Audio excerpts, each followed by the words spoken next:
morning. Welcome to Saffron English Medium School. Now today we learn about Standard 4 EVS Chapter number 12 Changing Times. इस chapter में हमें एक इंसान अपने यादों के बारे में बता रहा है। ये बात उस समय की है जब हमारे देश आज़ाद हो रहा था इन 1947। हमें यहाँ पे इस चैप्टर में एक इंसान है जो अपनी यादों के बारे में बता रहा है।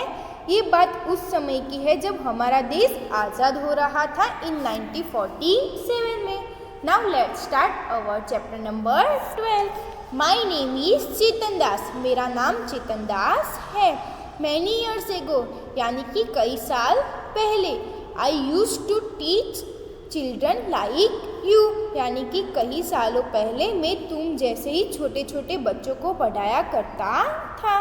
तो यहाँ पे हमें चैप्टर में एक चेतन दास का लड़का है, वो हमें यहाँ पे चैप्टर में बताता है कि मेरा नाम चेतन दास है। कई सालों पहले मैं तुम जैसे छोटे छोटे बच्चों को पढ़ाया करता था। ये कब की बात है? जब हमारा देश आज़ाद नहीं हुआ था उसके पहले की। तो यहाँ पे एक चेतन दास लड़का है, वो कहता है कि मेरा नाम चेतन दास है। कई सालों पहले मैं तुम जैसे छोटे छोटे बच्चों को पढ़ाया करता था। लाइक यू यानी कि तुम जैसे बच्चों को पढ़ाया करता था। दिस डे मीनिंग ऑफ यानी कि आजकल। I spend my time by writing about the days when I was young यानी कि आजकल मैं अपना दिन अपनी पुरानी यादों को लिखकर गुजारता हूँ। स्पेंड यानी कि गुजारना। तो वो कहता है कि आजकल मैं अपना दिन अपनी पुरानी यादों को लिखकर गुजारता हूँ। When I was young, I would love to share some of these with you यानी कि और मैं इन्हीं दिनों को तुम्हारे साथ बांटना चाहता हूँ। मीनिंग ऑफ शेयर यानी कि बांटना। तो वो कहता है कि और मैं उन्हीं यादों को आपके साथ बांटना चाहता हूँ। Then our next topic is a big move. Big move यानी कि बड़ा सा बदलाव। तो हम देखते हैं कि उनकी ज़िंदगी में कैसे एक बड़ा सा बदलाव आता है, वो हमें यहाँ पे चेतन दास इस स्टोरी में बताता है। I remember meaning of remember is याद है यानी कि आई रिमेंबर मुझे याद है। The time when I was 9 years old यानी कि मैं जब 9 साल का था यानी कि मैं 9 साल का था। I must have been over 60 years एगो यानी कि वो कहता है आज से तकरीबन 60 साल पहले मैं आपके जैसा ही 9 साल का छोटा बच्चा था। Then that was when we live in Dera Ghazi Khan यानी कि मैं एक डेरा गाजी खान नाम के एक जगह पे रहा करता था। Today this place in Pakistan यानी कि आज वो प्लेस पाकिस्तान में है।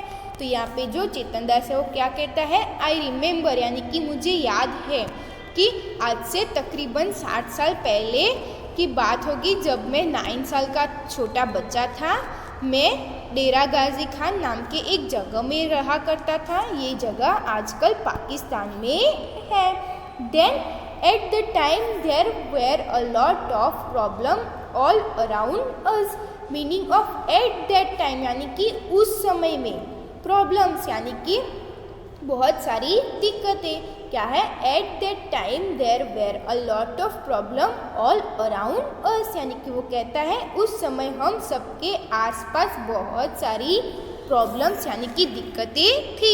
I could not understand. Understand meaning of यानी कि समझना या समझना।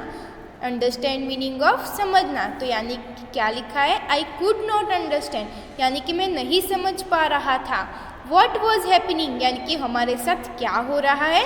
वो चेतन दास कहता है कि जब मैं 9 साल का था वो मैं डेरा गाजी खान में रहता था, आजकल वो पाकिस्तान में है।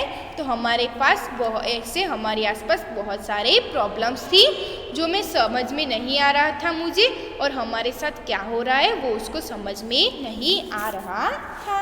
देन मैं आपको एक डिटेल्स बताती हूँ। It was the time when India getting independence 1947 यानी कि जब हमारा देश 1947 में आज़ाद हो रहा था। तब पाकिस्तान बांग्लादेश दोनों ही देश हमारे इंडिया में ही थे। देन 1947 में जब हमारा देश आज़ाद हुआ था उस समय में हमारे देश में डिवाइड यानी कि बंटवारा हो गया और 3 नए देश बन गए, जैसे बांग्लादेश, इंडिया और पाकिस्तान। ऐसे ही 3 देशों में बंटवारा हो गया। इस बंटवारे की वजह से लोगों को हमारे देश से पाकिस्तान जाना पड़ता था और पाकिस्तान से कुछ लोगों को हमारे देश में आना पड़ता था। तो ये कब की बात है? जब हमारा देश आज़ाद हो रहा था तब ऐसे ही पाकिस्तान, बांग्लादेश और इंडिया ऐसे ही 3 देशों में बंटवारा हो गया। देन क्या हुआ कि कुछ पाकिस्तान के लोगों को हमारे देश आना पड़ा और हमारे देश के कुछ लोगों को पाकिस्तान में जाना पड़ा। देन क्या है, वन डे बाबा टोल्ड अस, यानी कि देन एक दिन चेतन दास के जो पापा थे उसने चेतन दास को बताया, one day baba told us that we had to leave our village. Told यानी कि बताना, लीव यानी कि चले जाना, विलेज यानी कि गांव, मूव छोड़ के, अनदर प्लेस यानी कि कहीं और जगह।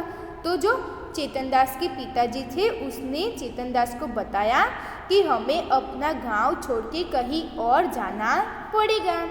आई was said to leave my house and my village. मैं अपना घर और गांव को छोड़ के जाने में बहुत दुखी था। सैड यानी कि दुखी, लीव यानी कि छोड़ के। तो जो चेतन दास है वो कहता है कि मैं अपना घर और गांव को छोड़कर जाने में बहुत दुखी था। देन क्या है, that was where I had all my friends, यानी कि मैं क्योंकि इसलिए दुखी था क्योंकि वहाँ पे मेरे सारे फ्रेंड्स रहते थे। देन क्या है, all of us, baba, amma, my younger brothers and sister and I took a train to come here, यानी कि फिर वो चेतन दास कहता है मेरे मम्मी पापा, छोटा भाई बहन, हम सभी लोग ट्रेन से दिल्ली आ गए। हियर नियर दिल्ली, यानी कि वो लोग, फिर उसके मम्मी पापा, उसका भाई और उसका बहन दोनों सारे लोग यहाँ पे दिल्ली में आ गए। Many people like us, many people from our area also moved. Many यानी कि कई सारे लोग। तो वो कहता है कि हमारे जैसे ही बहुत सारे लोग उधर आ रहे थे। मूव यानी कि जाना। तो यहाँ पे चेतन दास कहता है कि हमारे जैसे ही बहुत सारे लोग उधर जा रहे थे। People were staying with our country was being divided into India and Pakistan. Country यानी कि देश, डिवाइड यानी कि बंटवारा होना। तो देन क्या कहता है कि और हम जैसे कई सारे लोग ऐसे दिल्ली से छोड़ के जा रहे थे। देन लोग बोलते रहे कि हमारा देश ऐसे इंडिया और पाकिस्तान में बंट रहा है। Many people from India went to Pakistan just like we move to India. और हम जैसे अपना गांव छोड़कर इधर आ रहे थे वैसे ही बहुत सारे लोग पाकिस्तान जा रहे थे। For some time we all stayed in a camp. Stay यानी कि रुकना, कैंप यानी कि जो तंबू जैसा बांधा होता है, बम्बू जैसा, उसको क्या कहते हैं? कैंप। तो फिर वो कहता है कि हम कुछ समय तक हम कैंप में ही रहे। We live in big tents that were put up in huge ground. Huge ground यानी कि बड़ा सा ग्राउंड, जहाँ पे ऐसे छोटे छोटे टेंट बांध के वहाँ पर लोगों को रहने को बोला। तो वो चेतन दास क्या कहता है कि जहाँ पे हमें बड़े बड़े टेंट दिए थे रहने को, वो एक बड़े से ग्राउंड में था। तो यहाँ पे हमने बताया कि कैसे चेतन दास अपनी यहाँ पे स्टोरी बता रहा है।